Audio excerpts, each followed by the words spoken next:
एक जिम में आखिर आपको क्या चाहिए बता दो ना। सेंट्रलाइज्ड एसी है, इक्विपमेंट्स इतने ज़्यादा एडवांस्ड है, इतना स्पेशियस जिम और एम्बियंस तो इतना लाजवाब है। नमस्कार दर्शकों, मैं नीरज अरवानी हर दिन अग्निपथ के इस नए सत्र में आप सभी दर्शकों का हार्दिक स्वागत करता हूं। चलिए रुक करते हैं खबर की ओर। दर्शकों, कल उल्लासनगर राष्ट्रवादी कांग्रेस पार्टी शरद चंद्र पवार गुट की जिला अध्यक्षा पंचम ओमी कालानी अपने पूर्व नगर सेवकों के साथ उल्लासनगर की नव नियुक्त आयुक्त मनीषा आवाले जी से मिली। हम आपको बता दें, ये एक स्वदेच्छा भेंट थी जिसमें पंचम ओमी कालानी कमलेश निकम ने उल्लासनगर की काफ़ी सारी समस्याएं नव नियुक्त आयुक्त के सामने रखी। इसी सिलसिले में हर दिन अग्निपथ की टीम ने एक मुलाकात ली है राष्ट्रवादी कांग्रेस पार्टी के प्रवक्ता कमलेश निकम से। कमलेश निकम ने ये समस्याएं उल्लासनगर की नवनियुक्त आयुक्त मनीषा आवाले जी के सामने रखी। आइए आपको सुनाते हैं।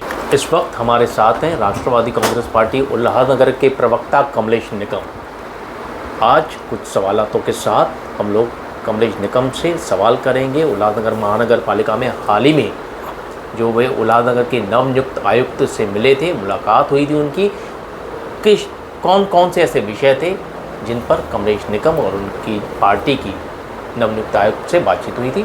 आइए सीधे जानते हैं कमलेश निकम से। देखिए, पंचम कालानी जी के अध्यक्षता में और मार्गदर्शन में हम सभी नगर सेवक, यूटी और फोरम के कुछ पदाधिकारी शहर की समस्याओं को लेकर एक बैठक पंचम कालानी जी ने रखी थी। वहाँ पर हम लोग सभी उपस्थित थे और जो आयुक्त मैडम हैं उनको हमने पूरे शहर की समस्याओं से अवगत करवाया कि पहले जो बड़ी समस्या आज हमारे शहर की वो है जो करोड़ों रुपए के जो टेंडर है, जो कॉन्ट्रैक्ट है ईगल कंपनी को, वो ईगल कंपनी ने खोदे हुए जो रास्ते हैं, वो रास्तों पर कहाँ पर भी बोर्ड्स नहीं लगे हुए कि ये रास्ता बंद है कि कौन से साइड से आपको जाना है।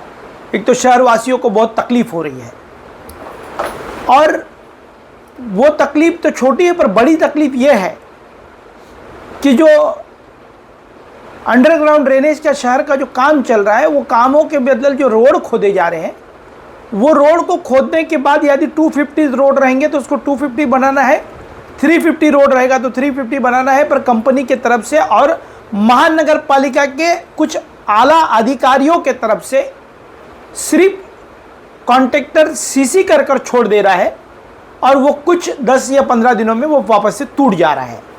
एक तो पहले ही आदरणीय एकनाथ शिंदे जी और श्रीकांत शिंदे जी के द्वारा माध्यम से करोड़ों रुपए की निधि लाके अभी सड़कें बनाई हुई है और वही सड़कों को खोदा जा रहा है। पर खोदने के बाद जैसी सड़क थी वैसे बनाने के बावजूद बनाते भी नहीं है और उसको सीसी कर देते हैं और सीसी टूट जाती है और वो जो पूरा एस्टीमेट है वो अपने एस्टीमेट को काम पूरा करते जा रहे हैं। वहाँ पर करोड़ों रुपए का भ्रष्टाचार जो है वो वाटर सप्लाई के अधिकारी और कॉन्ट्रैक्टर, ईगल कंपनी के जो कॉन्ट्रैक्टर्स है, वो मिली भगत से शहरवासियों को ये भुगतना पड़ रहा है। इसलिए पंचम कालानी जी के माध्यम से हमने सबने आवाज़ उठाई है कि मैडम ने विजिट करना चाहिए, विजिट करके वहाँ पर काम की जायजा लेना चाहिए और काम किस तरीके से चल रहा है। यदि काम जो है वो जिस तरीके के टेंडर में नमूद कामें जो है जैसे करना है कॉन्ट्रैक्टर को वो नहीं कर रहा है तो उसके ऊपर कार्रवाई होनी चाहिए और शहरवासियों को राहत मिलनी चाहिए। एक लाइन ऑफ एक्शन होना चाहिए पीडब्ल्यूडी अधिकारी, वाटर सप्लाई के अधिकारियों को कि आज कौन सा रोड का काम होगा, कितने दिन में वो पूरा होगा, उसके बाद दूसरा कौन सा होगा। कोई लाइन ऑफ एक्शन नहीं है। शहर के सभी रास्ते खोद दिए। शहर जो है आज ऐसी स्थिति में है कि वेंटिलेटर पर हमारे उल्लासनगर शहर है, कभी भी आईसीयू से वेंटिलेटर पर रखा गया और शहर के हालात बहुत ही दुर्भाग्यपूर्ण स्थिति में है। निकम जी, ये जो ईगल कंपनी का बार बार जिक्र कर रहे हैं, ये जो काम है करीब करीब 1 से 1.5 साल से पहले से चालू है। राष्ट्रवादी कांग्रेस पार्टी के प्रवक्ता होने के नाते आपका जो आज आवाज़ है आज ही क्यों उठ रही है, इससे पहले क्यों नहीं उठी? शहर की हालत तो बद से बदतर है निकम जी, लेकिन आपकी जो आवाज़ है वो आज क्यों उठ रही है, पहले क्यों नहीं उठी? देखिए, मैं जब भी शहर के अंदर ऐसी हालात होती है, फिर वो शार्ड ब्रिज के ऊपर खड्डा हुआ, वहाँ पर के स्टेट पीडब्ल्यूडी के अधिकारियों को जवाबदार ठहराकर हमने श्रीकांत शिंदे जी के यहाँ पर एक बैठक लगाई कि पूरे शहर के रास्तों के खड्डों के हालात के ऊपर हमने उग्र आंदोलन किया और आज भी मैंने जब जब भी शहर की ऐसी परिस्थितियाँ नज़र आती है तब तब हम कंपनी के ऊपर नहीं, मैं प्रशासन और कंपनी में दोनों की बात कर रहा हूँ, दोनों के ऊपर कार्रवाई होनी चाहिए। जो भी अधिकारी इसमें दोषी पाया जा रहा है उसके ऊपर कार्रवाई होनी चाहिए, हम आयुक्त से मांग के हैं। दूसरी हमारे शहर की मांग थी पंचम कलानी जी की कि शहर के अंदर जो स्कूलें हैं, जो प्रमुख जगह हैं, वहाँ पर सीसी कैमरे लगने चाहिए। हमारी मांग थी कि बाला साहब ठाकरे क्रीडा संकुलन वीटीसी ग्राउंड पर है, उसका काम धीमे गति से, उसकी जल्द गति से काम होना चाहिए।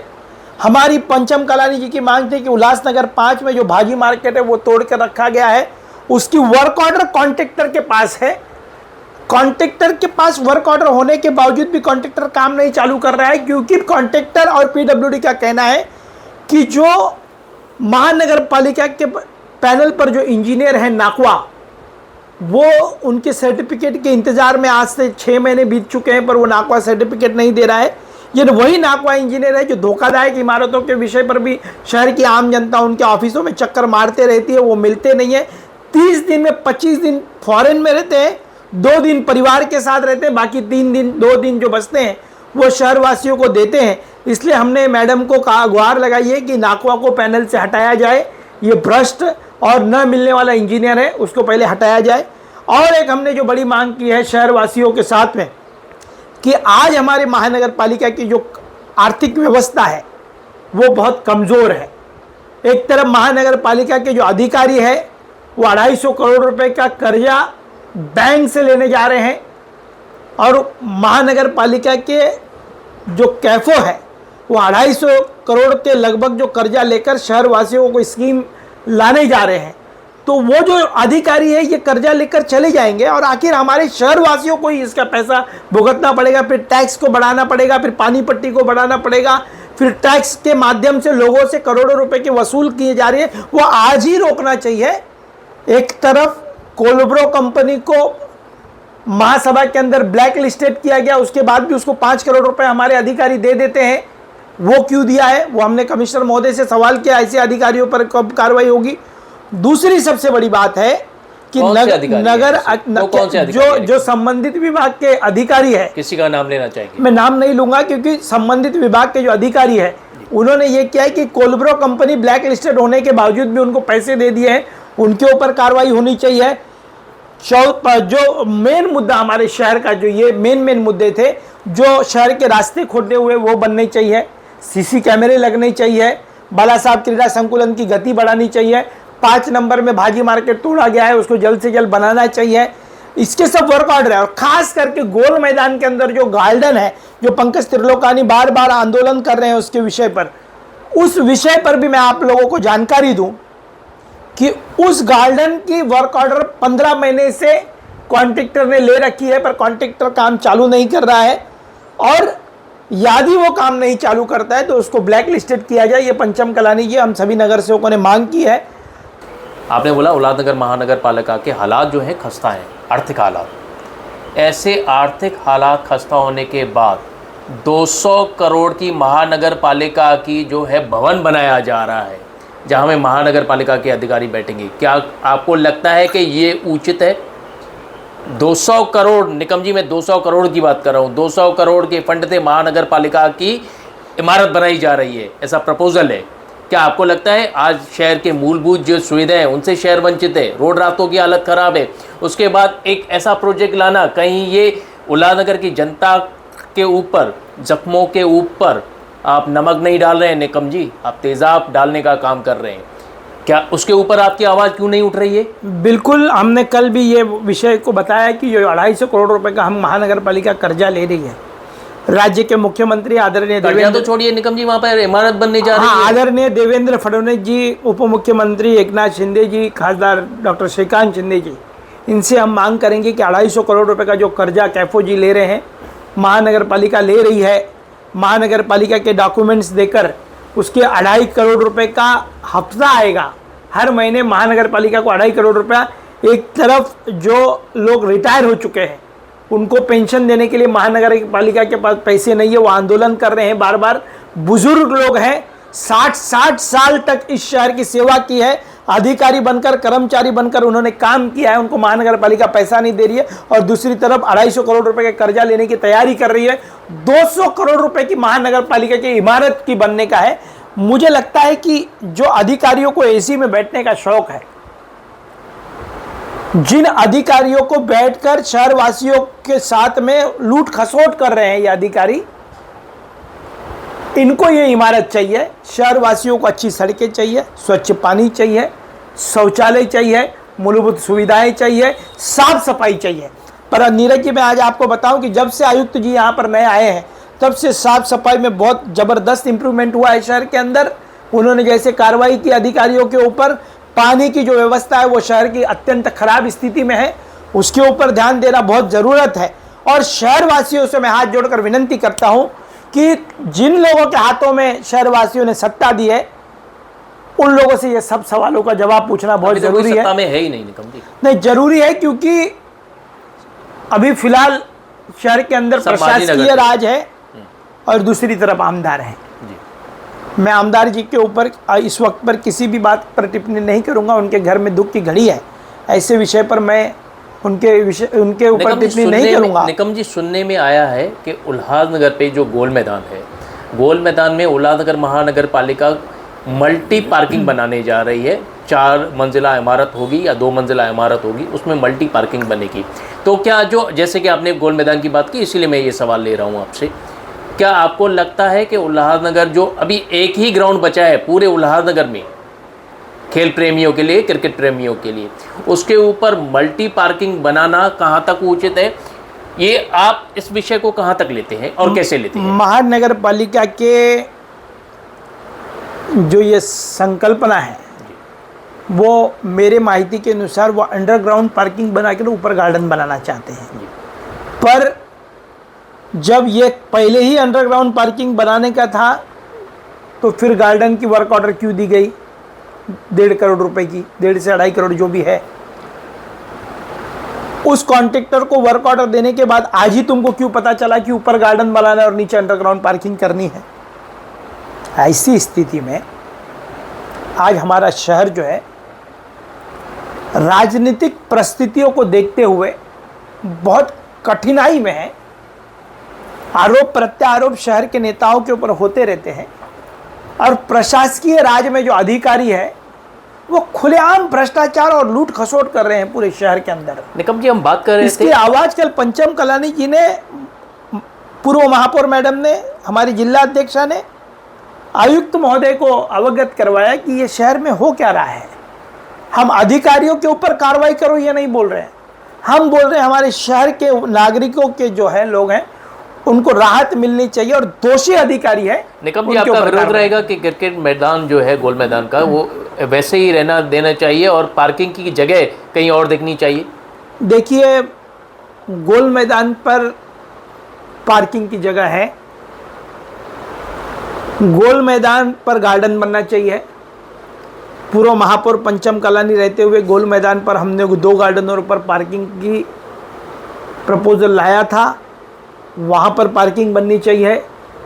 मार्केट के सटे इलाके हैं हमारे शहर में, शाहपुर, मुरबाड़, करजत, कसारा, यहाँ से लोग शॉपिंग करने आते हैं, उनको गाड़ियाँ लगाने के लिए बहुत नज़दीक होना चाहिए। वो जगह खाली पड़ी है, कुछ भूमाफिया और वहाँ के जो माजी नगर सेवक है उनकी वो जगह पर नज़र है, वो सनद और सीढ़ी निकालने की कोशिश में है, पर उनकी हमने कंप्लेन की है, नहीं बनेगी कोई भी सनद और सीढ़ी। तो ऐसे में जो वहाँ के माजी नगर सेवक हैं गोल मैदान के, वो 5 साल तक फेलियर रहे हैं। निकम जी, अब आपने बात की जगह की, मैं आपको बताता हूँ, उल्हासनगर का जो उत्सव लॉन्च है, नवजीवन बैंक है, अगर आप डीपी में देखेंगे, डेवलपमेंट प्लान के हिसाब से अगर आप देखेंगे, तो उसमें पार्किंग की डीपी प्लान रिजर्वेशन में है।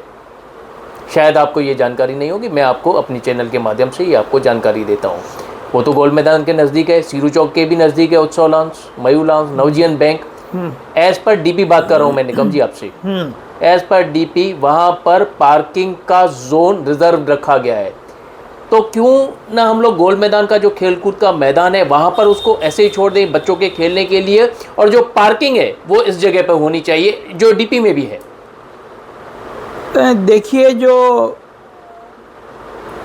उल्लासनगर जो है, जहाँ पर पार्किंग जोन है वहाँ पर पार्किंग बनना चाहिए जी। यानी आप इसके जो समर्थन करते हैं कि डीपी के हिसाब से जो रिजर्वेशन है वो रिजर्वेशन वैसी होनी चाहिए, वो रिजर्वेशन पर होना चाहिए जी। बाकी हमारे शहर की जो सड़कें हैं वो हम एज पर डीपी बनाने जाएंगे तो हमारे शहर के व्यापारी उजड़ जाएंगे जी। मेरी पार्टी की भूमिका है, कलानी परिवार की भूमिका है। केबी रोड के वक्त आपने आवाज़ क्यों नहीं उठाई? बहुत आवाज़ उठाई थी, पर उस वक्त मामला हाईकोर्ट में था। हाईकोर्ट में मामला होने के कारण उसमें आयुक्त महोदय कोई निर्णय नहीं ले पा रहे थे। और जो भी डीपी रोड के हिसाब से सड़कें बनेंगी नहीं अगर, तो विकास होगा कैसे शहर का? नहीं, विकास होना चाहिए। पहले जो सड़कें बनी हुई है उनको खोदा जा रहा है, उसके ऊपर कोई तो निर्णय होना चाहिए, ना कि जो सड़कें बनानी है हमको वो भी बनानी चाहिए। पर उन व्यापारियों का पुनर्वसन कैसे होगा, उनको पहले दुकानें कैसे मिलेगी? महानगर पालिका के आज हजारों प्लॉट्स हमारे शहर में पड़े हैं जो महानगर पालिका के कब्जे में है। पिंटो पार्क होटल के पीछे महानगर पालिका की जगह है, अनेक जगह पर महानगर पालिका की जगह है। वो महानगर पालिका ने अपनी जगहों के ऊपर उनको अलॉटमेंट देना चाहिए और फिर सड़कें बनानी चाहिए। यानी आप डीपी के समर्थन में है, डीपी बनना चाहिए लेकिन पुनर्वसन हो पहले व्यापारियों की दुकानों का, उसके बाद किसी भी चीज़ को व्यापारियों को कहाँ भी नुकसान न पहुँचे। सड़कें बननी चाहिए पर व्यापारी नहीं उजड़ने चाहिए, उनके दुकानों को धक्का नहीं लगना चाहिए। और जिनकी भी थोड़ी मोड़ी दुकानें जाती है उनको पुनर्वसन एक्ट के तहत उनको दुकानें देनी चाहिए। आज हमारे 17 सेक्शन से लेकर डरबी का जो रोड है वहाँ पर कुछ दुकानें गई है। उन दुकानदार भाइयों ने ओमी कलानी जी के पास में गुहार लगाई है, उनको भी पुनर्वसन होना चाहिए। उसके लिए हम प्रयत्न कर रहे हैं आयुक्त महोदय से। तो मेरा यही है कि कल पंचम कलानी जी की अध्यक्षता में सभी नगर सेवकों ने जो आयुक्त महोदय से मुलाकात की, बहुत ही सकारात्मक मुलाकात हुई है। और मुलाकात में आयुक्त महोदय ने भी कहा है कि हमने उनको कहा है कि हम विपक्ष की भूमिका में हैं। विपक्ष हरदम सत्ता पक्ष और प्रशासन की आंखें खोलता है। जहां पर भ्रष्ट अधिकारियों का काम होता है वहां पर हम आंदोलन करते हैं, उनकी बातें वहां तक पहुंचाते हैं। शहर की भावनाओं को तेज गति से प्रशासन तक पहुंचाने का जो काम है वो विपक्ष कर रही है। राष्ट्रवादी कांग्रेस पार्टी आदरणीय शरद चंद्र जी पवार साहब की पार्टी कर रही है। और मैं आज ही आपके माध्यम से बताना चाहता हूं कि इसके ऊपर डॉक्टर श्रीकांत शिंदे भी बहुत अच्छे तरीके से काम कर रहे हैं। और आने वाले अधिवेशन में जो महानगर पालिका में भ्रष्टाचार हुआ है उस भ्रष्टाचार को उजागर करने के लिए जितेंद्र आवाड़ जी के माध्यम से यह भ्रष्टाचार की जो आवाज़ है वो अधिवेशन में गूंजेगी। हृदय अग्निपथ से बातचीत करने के लिए धन्यवाद निकम।